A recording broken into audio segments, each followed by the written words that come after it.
Thank you. Quick show of hands. Who has their perfect job? Oh, quite a few. Near perfect job. A little bit close, somewhat near. Nowhere really near and not really to get anything to get excited about. Not too many of those. Okay, so we've got quite a smattering here, which is very uplifting, I have to say. It's odd, isn't it, how your perfect role isn't actually ever advertised. Your best mate never says, just seen that great role, be perfect for you. Or that headhunter just doesn't phone you up and says, you know what, Katie, I've got the absolutely perfect role for you. It'll suit you down to the ground. Now, the reason why your perfect job generally doesn't happen is because your perfect job doesn't exist. Yet. I want to talk to you about working towards work that will work for you. And essentially that if you have a perfect job and you're very happy about it, then fantastic, that's great.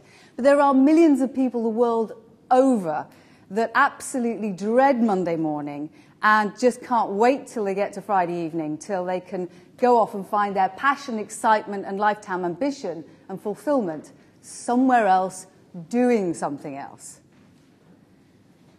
But there is another way. Actually, there's lots of different ways. I wrote a book about it, but I wanted to call the book There Is Another Way, but it's called And What Do You Do? But I want to talk to you about this thing called portfolio careers. And it was a term first put about by management writer Charles Handy. And it essentially refers to doing 2 or more jobs for different employers.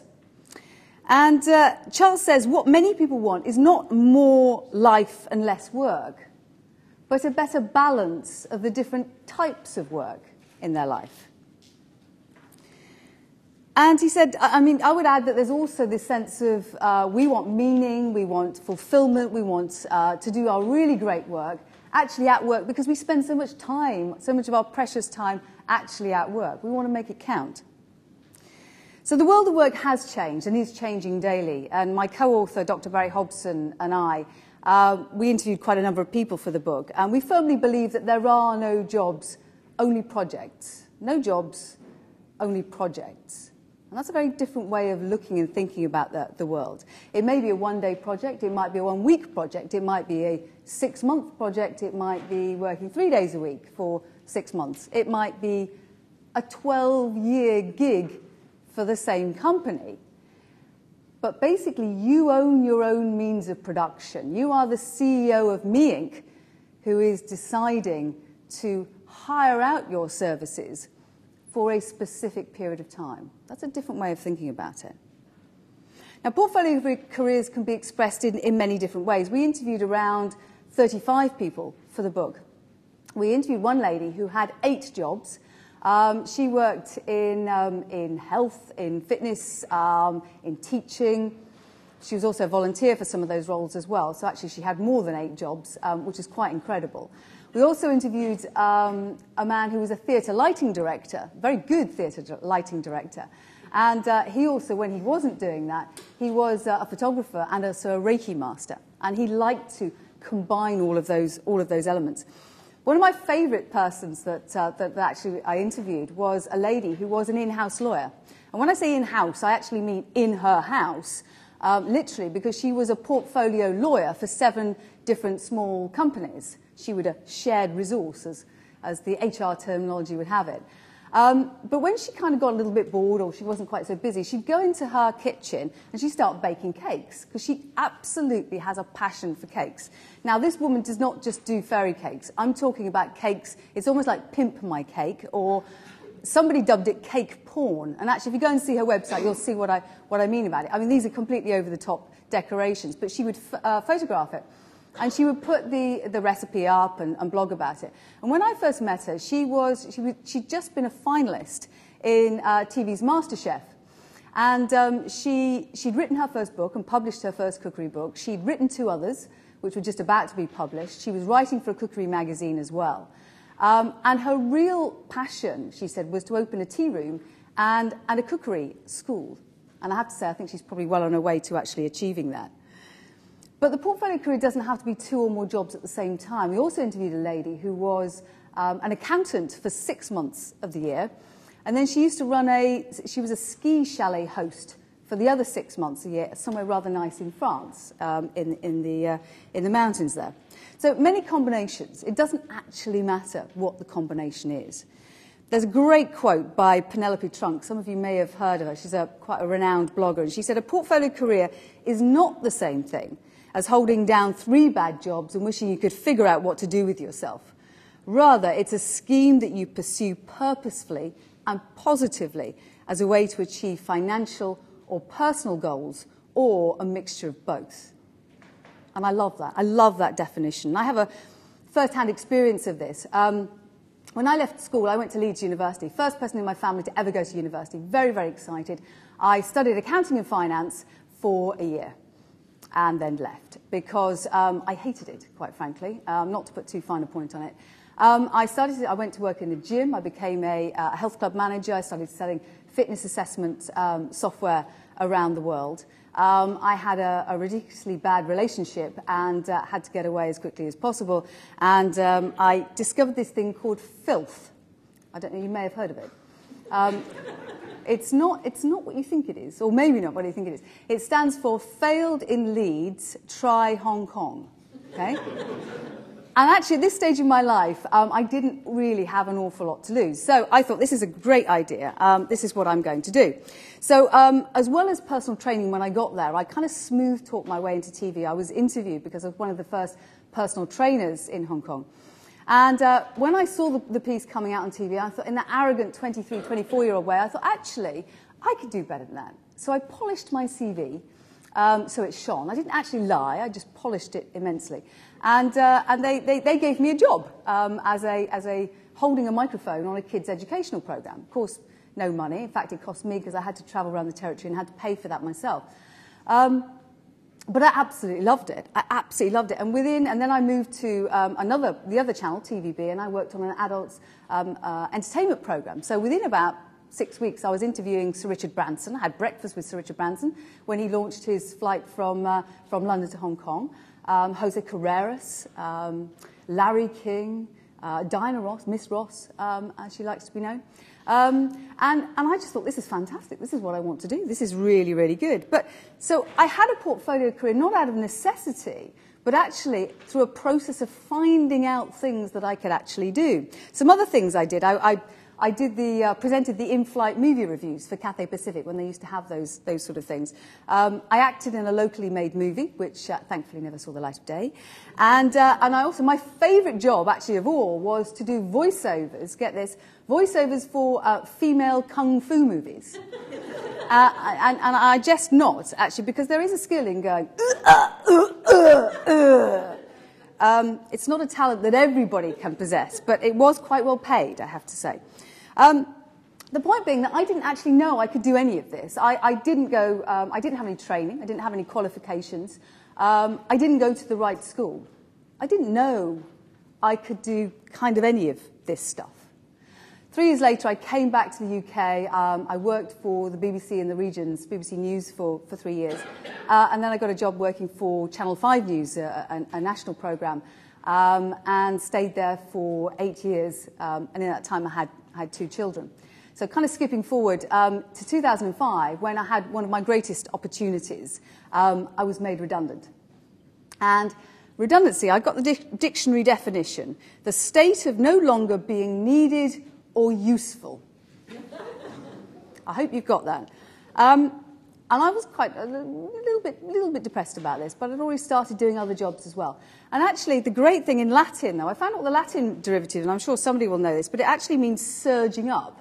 I was rather pleased about that, because I think I've rather surged up since then, and created a portfolio career, helping people in business to communicate with impact. So how many people have a portfolio career? I'm sure you're dying to ask this one. It's very difficult to tell in the UK because these numbers aren't really kept, but around 1.2 million out of a workforce of 29 million people are currently, at least that many are working that way.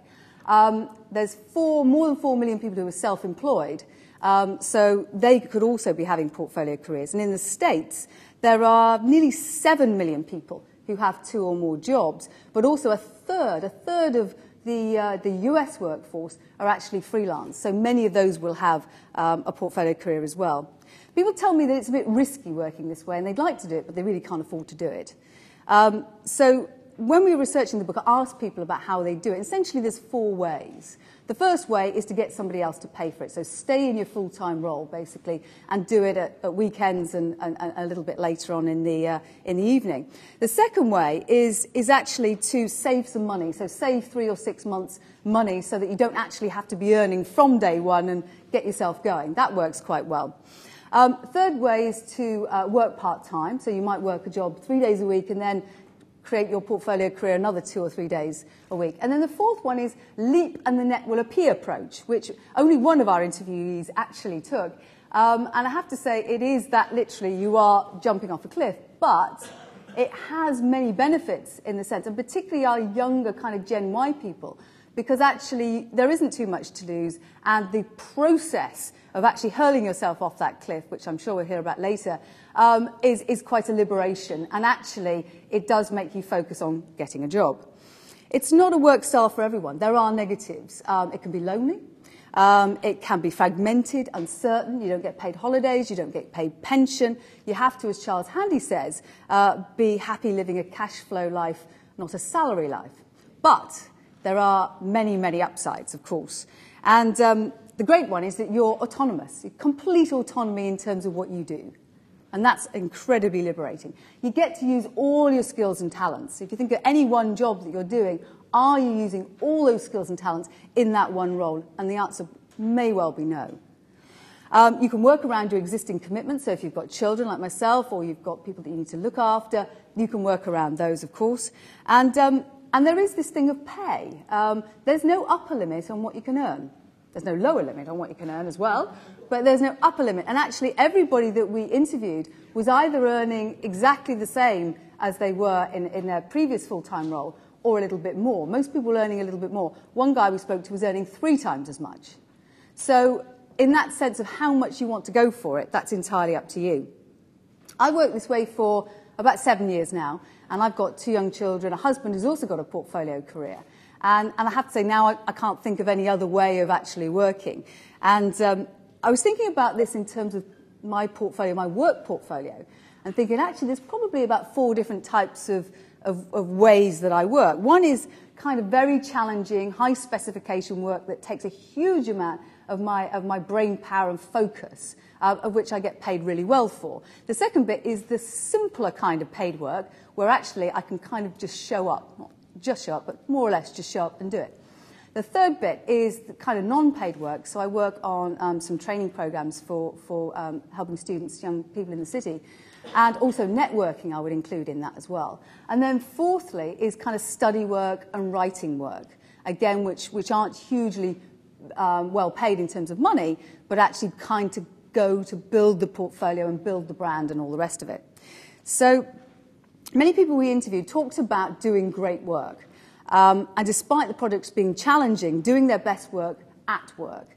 And I'm sure you've seen the book or heard of the book Flow, and the author Mihai Csikszentmihalyi, very strange name, but he talks about this idea of us being in flow where the challenge, our perceived challenge, is just a little bit out of our reach. It's just a little bit beyond what we think we can do. But we go for it, we strive for it, we reach for it. Time stands still. A whole day can go past. And it just doesn't register. You're in that flow, you're in the groove.